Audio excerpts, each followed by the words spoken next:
Esto es Reflexiones de Café. Estamos en el famoso Café Gijón de Madrid con un gran periodista argentino que además tiene una vida bastante polifacética. Es escritor, galerista, artista, criador de yacarés. El señor Gabriel Levinas. Gabriel, muchas gracias. Gracias por invitarme. Gabriel, quería empezar preguntándote por ese histórico vital tan apasionante que tenés, tan polifacético. ¿Sos una persona inquieta? ¿Qué te lleva a todas estas...? Mira, de muy pequeño me interesé la pintura y pintaba, dibujaba. Siempre fui una especie de sapo de otro pozo. Yo no sé si tiene que ver seguramente, con la educación que me dio mi viejo, sobre todo mi viejo en ese punto, porque me acuerdo que en la época que yo era muy pendejo teníamos televisión en casa, que ahora parece una huevada, pero en aquella época era una cosa para muy pocos. Era reseñable. Sí. Y a las 5 de la tarde, después venía el colegio hebreo, porque yo iba a la mañana a un colegio alemán y a la tarde a un colegio hebreo, lo que parece más absurdo todavía, ¿no? Y veía Cisco Kid. Y Cisco Kid siempre terminaba peleándose y revolcándose en el piso al lado de un precipicio que parecía que se iba a caer él o el otro, o el ladrón, o el asesino. Y era una pelea y yo movía las piernas y hacía un esfuerzo para ayudarlo al Cisco Kid a que no se vaya a caer por el precipicio. Y papá, que subía a esa hora también a tomar la merienda, se paraba frente al televisor y me decía: quédate tranquilo, no le va a pasar nada, él tiene que volver a trabajar mañana. ¿No? Y yo creo que ese tipo de conducta de mi viejo hacia mí, con esas cosas, me obligaba siempre a tomar distancia. Era como que ponía con humor, con ironía, me hacía no involucrarme tanto con algo que ni siquiera es mío, ¿no? Y entonces, con el tiempo me di cuenta que yo no me importaba mucho el fútbol, no me importaba mucho un montón de cosas que a la gente los apasionaba, y yo envidiaba esa pasión. Envidiaba la pasión que tenían por cosas que para mí no entendía cómo podían tener pasión por esas cosas, ¿no? Te hablo de muy joven. Y ahí entré con el tiempo, también por una casualidad. Yo creo que empecé a tener alguna relación con la cosa intelectual, la lectura y demás, por una cosa casual. Un amigo mío que era pelotari, que yo jugaba a la pelota paleta con él, era mejor que yo, tenía un cuerpo increíble el tipo, me consiguió entradas gratis para ir a ver Israfel de Abelardo Castillo, con Alfredo Alcón. Y como era gratis, fuimos, éramos pendejos, gratis era fundamental. Entonces me puse a mirarla, y yo, que no sabía mucho de teatro ni de todas esas cosas, pero siempre tenían una cierta cosa estética y que tenía que ver con mi familia, con mi vieja y demás, me pareció que estaba sobreactuando este señor Alcón, que era demasiado Reclamativo. Sí, que me resultaba increíble por el camino del contrario, es decir, actuaba demasiado.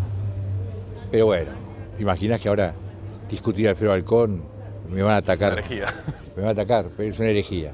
Pero sí, me parece que bueno, hay una cierta tendencia, y sobre todo en aquella época, los actores de teatro, cine, que sobreactuaban. La sobreactuación en el teatro a veces es comprensible porque para la distancia necesitas que el tipo gesticule mucho más, claro, para que se vea de lejos. Y yo estaba más cerca, a lo mejor fue eso, pobre Halcón. Y lo interesante es que la obra, que tampoco me gustó mucho, la obra de Abelardo Castillo, me dejó entrever que atrás de toda esa historia había un señor que se llama Edgar Allan Poe que valía la pena. Entonces salí de ahí, me acuerdo, y contra la corriente de mi amigo y demás, que estaba en otro mundo, yo me metí en Fausto y me compré las obras completas de Edgar Allan Poe. Me acuerdo de un libro colorado, con papel Biblia. Y yo creo que ahí empecé un itinerario rarísimo, totalmente anárquico. Vos lo tuviste acá al gran Viñaski hace poco, y Viñaski es un tipo que, si sabe cómo yo hice mis armas en la literatura, se ríe de mí y me expulsa del colegio. Pero bueno, así empecé.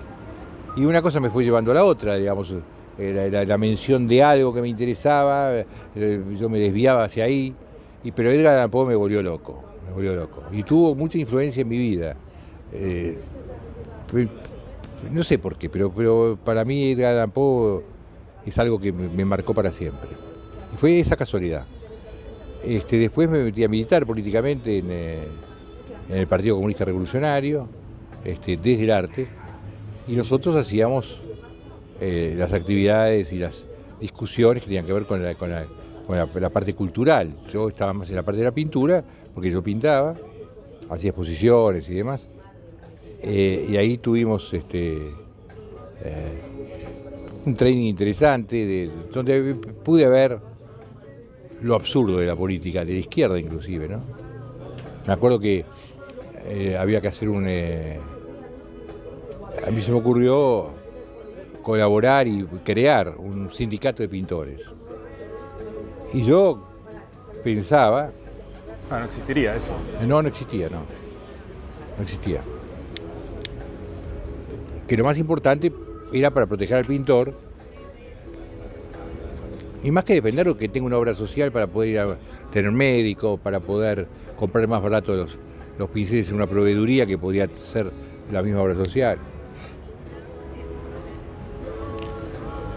Entonces, en las reuniones de comisión, a la cual yo pertenecía,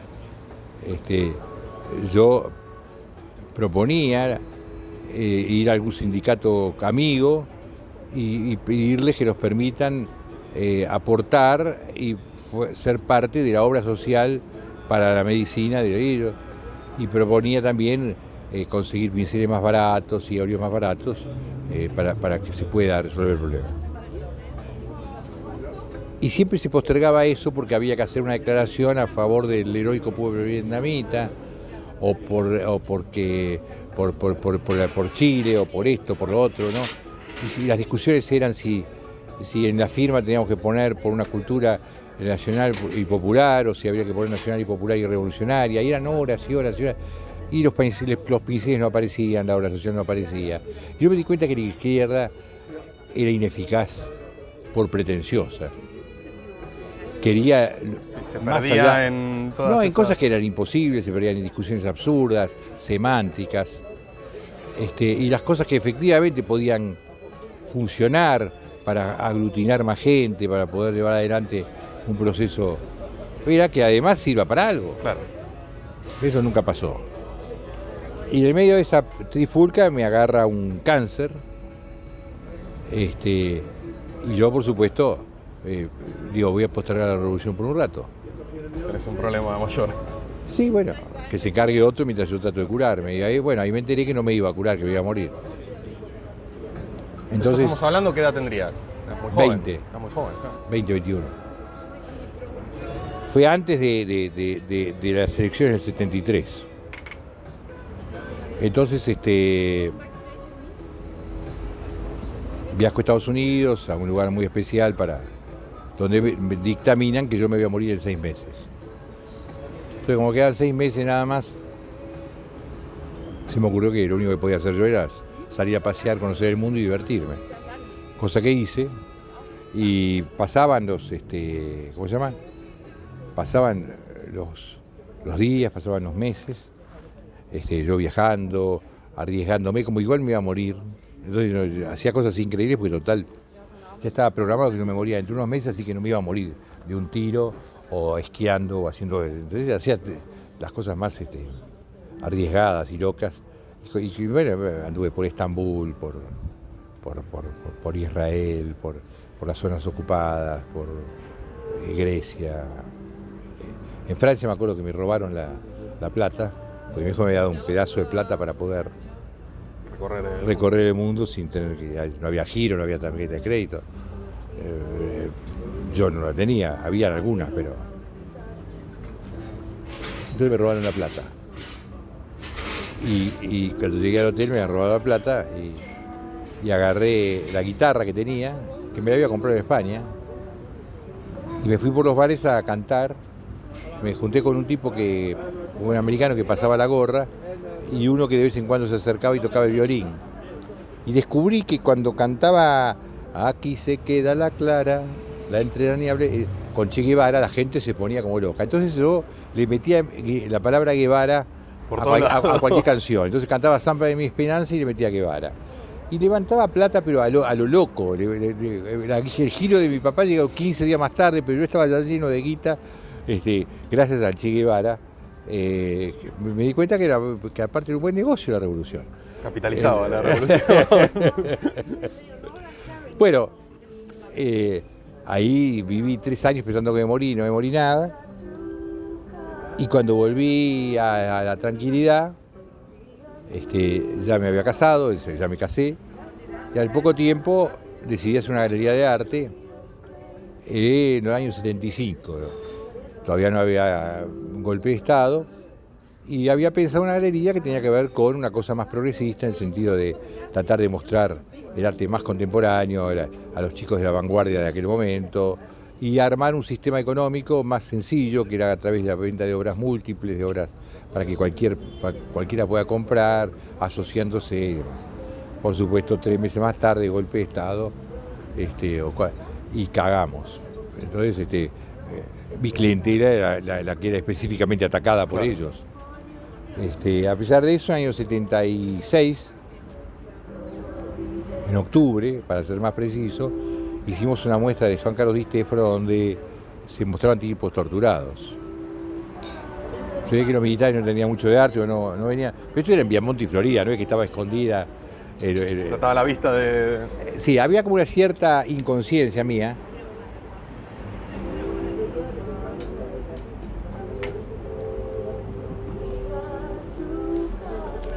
Posiblemente porque, como yo todavía estaba con el coso de que me iba a morir, había perdido el miedo a las pelotudeces.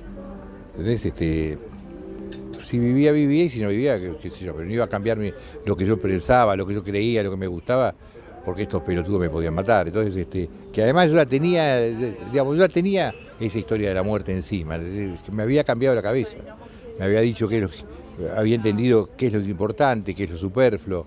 Venía un tipo y me decía, che, estoy preocupado, ¿cuál es tu preocupación? No voy a poder pagar aquí el fin de mes, y eso te parece una cosa importante. Lo cual, por un lado, es cierto, me convertía en una persona de mierda, porque no podía tener empatía por los problemas normales de la gente, porque se me había subido la vara demasiado, pero al mismo tiempo tampoco era irracional lo que yo decía, porque realmente esas cosas se resuelven de un modo o de otro, siempre se resuelven, ¿entendés? No, si te morís no se resuelve. Claro. Y si te quedás tullido para toda la vida, tampoco se resuelve. Entonces, no era una medida, es decir, no era una visión, yo tenía que haber sido más polite, más cortés, pero no tenía tiempo para la cortesía tampoco. Era como que me había metido en un tiempo que, a pesar de que a partir de determinado momento se dictaminó que yo ya no me iba a morir. Sí, te habías programado de esa manera. Estaba programado de esa manera. Bueno, la cosa es que la galería funcionó bárbaro, fue la galería que hoy la mayoría de los tipos caros y famosos de aquella época fueron artistas míos. No, artistas míos que yo los banqué, los ayudé.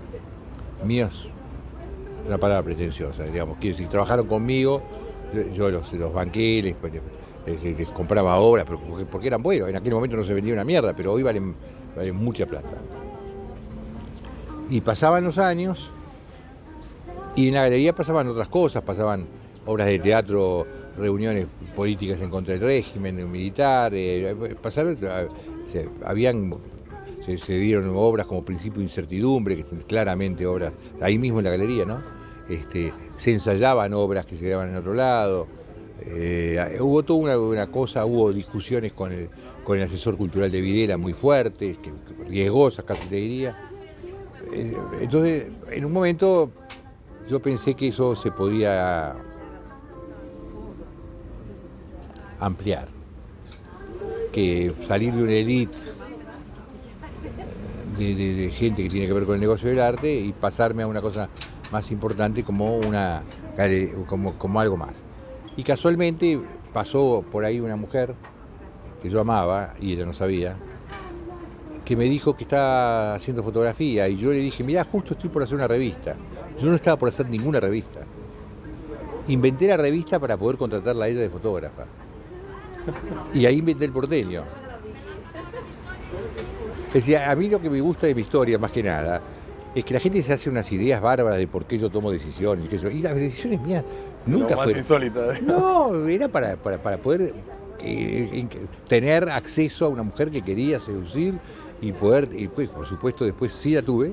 Pero lo interesante es que, otra cosa que fui aprendiendo con el tiempo, es que yo para darme cuenta si una mujer me gustaba, no me alcanzaba con verla, sino en qué clase de persona me convertía yo para poder seducirla. Es decir, cuál es el discurso que yo tenía que largar, cuáles eran las cosas que yo tenía que hacer. Entonces, si me gustaba eso que yo hacía para poder tenerla, entonces me gustaba a ella también. Entonces, es raro lo que digo, ¿no? Pero bueno, era así. Y yo, para seducirla a ella, me mandé una revista maravillosa, que era El Porteño, porque era una mujer de una ética bárbara, una tipa divina, inteligente, que además era implacable con su ética. Esto está mal, esto está bien, y tenía razón siempre. Entonces El Porteño se convirtió en una revista, primero absolutamente abierta a posiciones totalmente distintas a la mía, o a favor de la mía, o en contra de la mía, se discutía en El Porteño.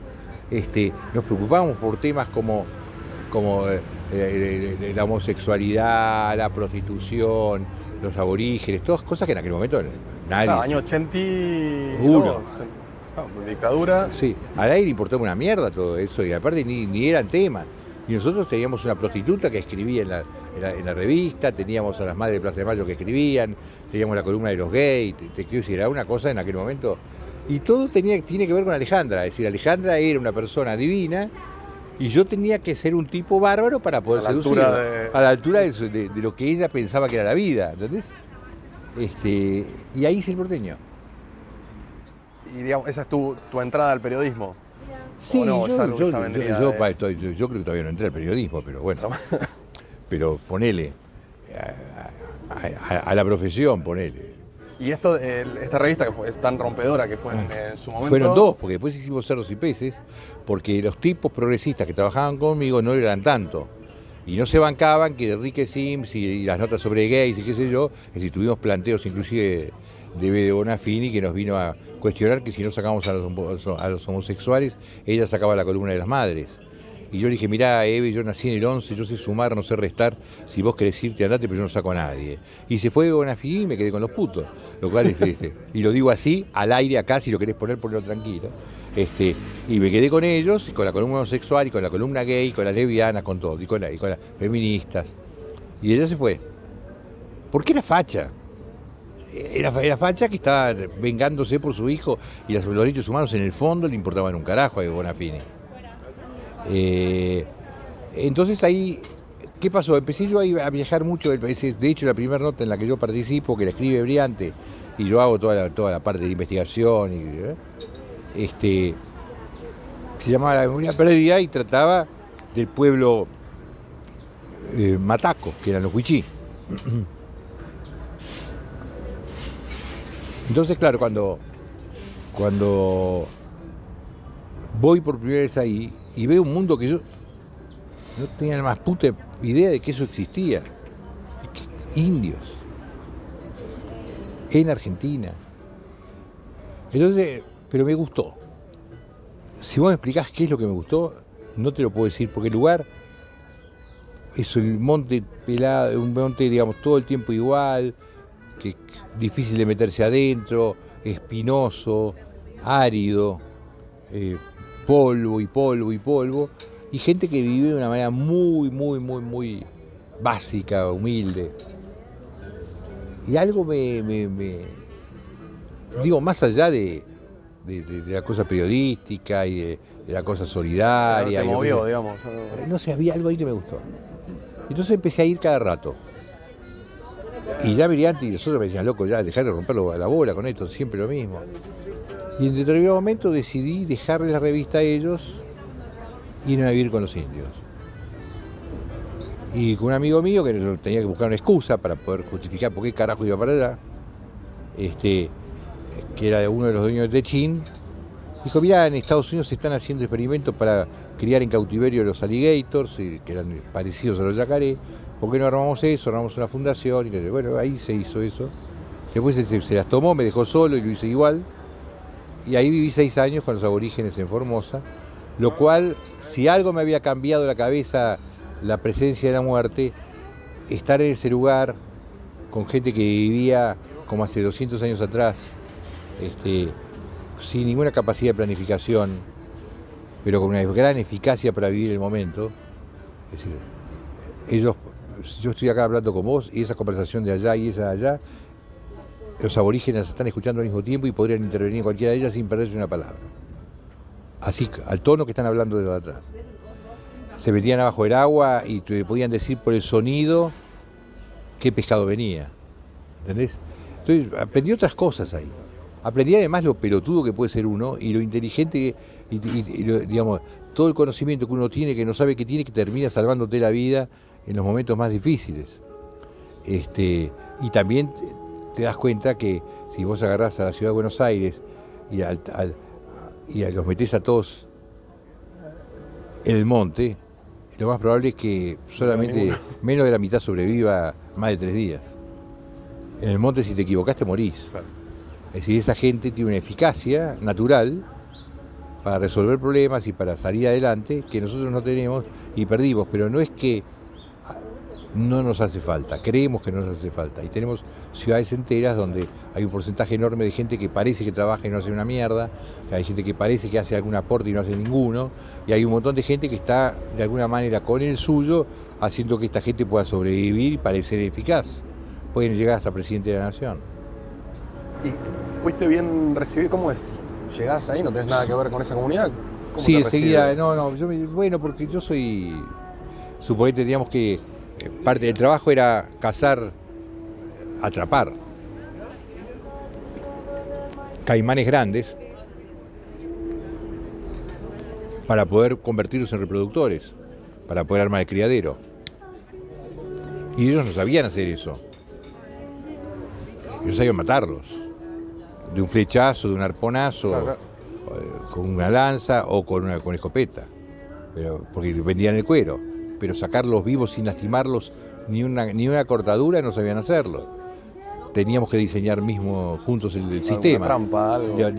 No, en cada caso era distinto, porque si el lugar estaba lleno de ramas era una manera, si el lugar era limpio era otra cosa, si el lugar era hondo era una cosa, si el lugar era bajo. Es decir, que en cada caso había que armar un diseño para una estrategia, que ellos no la sabían tampoco.